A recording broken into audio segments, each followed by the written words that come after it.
兰花，咱今儿包点饺子吧。恁老娘说她想吃饺子了，她来吃面条的，她说都吃够了。那管嘛，俺老娘想吃，咱就给她包点呗。哎，你那个行啊，包啥包？前两天刚吃排骨，这又吃饺子，啥家庭还吃饺子？兰花，那别包了，咱随便给恁老娘做，她吃去了。爸，你看俺老娘不就想吃这饺子呀？吃啥不是吃啊？哎，恁老娘搁这住2天，你看你把她惯来，吃个饭得点菜。爸，俺老娘都那大岁数了，她想吃点啥，咱就给她做点啥呗。那想管你就管着她吧，没人管你，我出去玩了。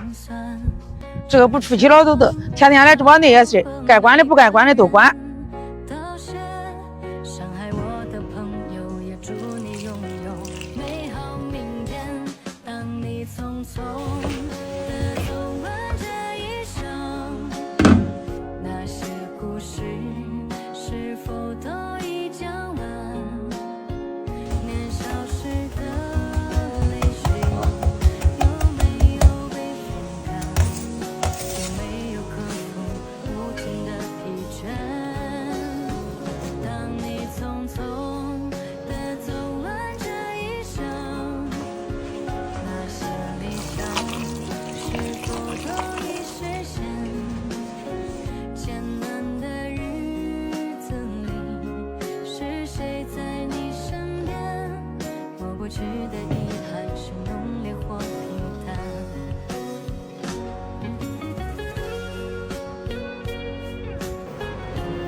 给所有问题找答案，我们总是记着疏离心酸，成长教我和每个人道谢，伤害我的朋友也祝你拥有美好明天。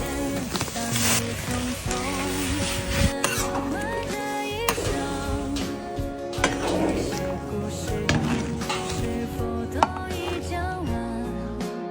爸妈，老娘吃饭啦！